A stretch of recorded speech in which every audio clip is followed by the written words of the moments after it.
Assalamualaikum warahmatullahi wabarakatuh. Perkenalkan, nama saya Miki Arinita Yuyung dengan NIM 10 11 21 10 62. Saya seorang mahasiswi dari Universitas MH Tamrin dengan prodi Analis Kesehatan.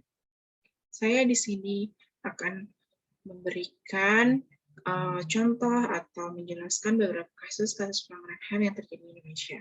Di sini saya membuat video ini untuk tugas Pancasila saya, yaitu saya mengambil tema dengan imunitas terhadap pelanggaran HAM. Ya. Sebelum kita menjelaskan beberapa kasus HAM yang terjadi di Indonesia, kita harus tahu apa sih itu HAM. HAM atau hak asasi manusia adalah hak kebebasan fundamental bagi semua orang tanpa memandang jenis, kelamin, ras, suku, dan agama. Hak asasi manusia juga mencakup hak sipil dan politik, hak untuk hidup, kebebasan berpendapat, dan kebebasan berekspresi. Jadi, HAM itu adalah hak kebebasan fundamental, jadi hak yang sudah melekat di setiap manusia, setiap makhluk hidup. Pelanggaran HAM, menurut Undang-Undang Nomor 39 Tahun 99, pelanggaran hak asasi manusia adalah setiap perbuatan seseorang atau kelompok orang termasuk aparat negara, baik disengaja maupun tidak disengaja, atau kelalaian, membatasi, dan atau mencabut hak asasi manusia seseorang atau kelompok orang yang dijamin oleh undang-undang ini. Secara sederhana, HAM adalah sesuatu yang seharusnya dilindungi, dijaga, dan dijunjung tinggi oleh setiap manusia dengan negara sebagai penjaminnya. Jenis-jenis pelanggaran HAM berdasarkan sifatnya dapat dibedakan menjadi dua, yaitu pelanggaran HAM biasa atau ringan, yang kedua pelanggaran HAM berat. Pelanggaran HAM biasa adalah kasus pelanggaran HAM yang ringan dan tidak sampai mengancam keselamatan jiwa orang. Kalau pelanggaran HAM berat adalah pelanggaran HAM yang mengancam nyawa manusia, seperti pembunuhan, penganiayaan, perampokan, perbudakan, atau penyanderaan.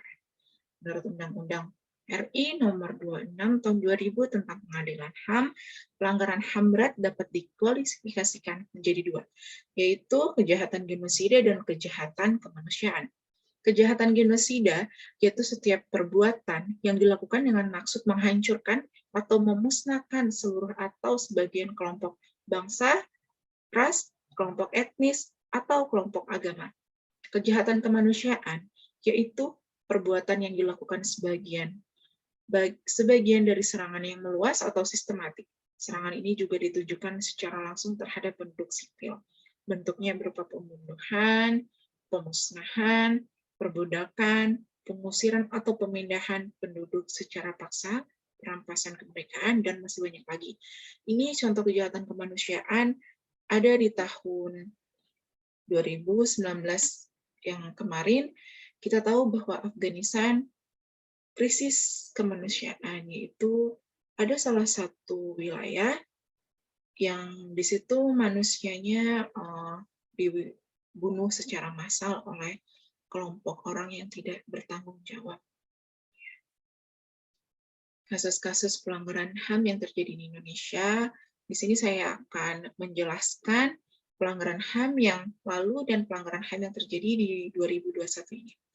Yang pertama ada kerusuhan Tanjung Priok tanggal 12 September 1984. Yang kedua ada penembakan aktivis buruh wanita yang bernama Marsina.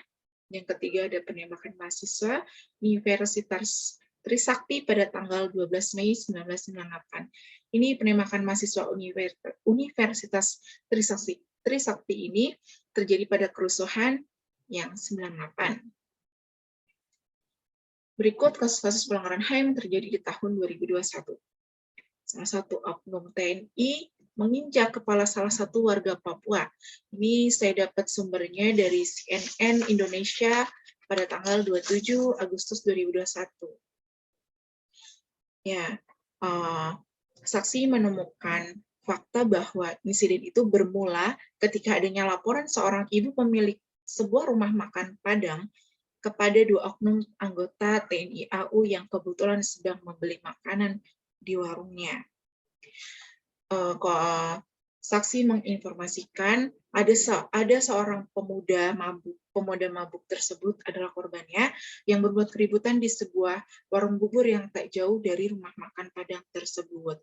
Korban sedang dipengaruhi minuman keras, terus korban membuat keonaran di warung tersebut. Melihat kejadian itu, kedua oknum TNI tersebut langsung membawa korban keluar, dan salah satu personel TNI menindih bagian punggung dan memegang tangan korban tersebut.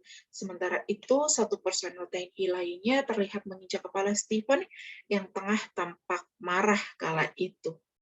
Pada saat melakukan pengamanan, tindakan kedua oknum TNI itu berlebihan dan bernuansa penyiksaan. Ya, saksi juga menilai peristiwa itu merupakan bentuk tindakan berlebihan dan sewenang-wenang oleh aparat negara. Tak hanya itu, insiden itu juga memiliki unsur penyiksaan dari aparat negara kepada warga sipil. Namun, insiden itu tidak ditemukan unsur-unsur tindakan rasisme. Peristiwa itu merupakan bentuk pelanggaran hak asasi manusia, yakni hak atas rasa aman dengan pasal yang dilanggar, yaitu pasal 33 ayat 1 Undang-Undang Nomor 39 Tahun 1999 tentang hak asasi manusia. Yang kedua ada KKB atau kelompok kriminal bersenjata yang membunuh para nakes yang sedang bertugas. Ya, pada tanggal 13 September 2021, KKB melakukan pembakaran dan penyerangan seperti di puskesmas dan sekolah di distrik Kiworo, Pegunungan Bintang, Papua.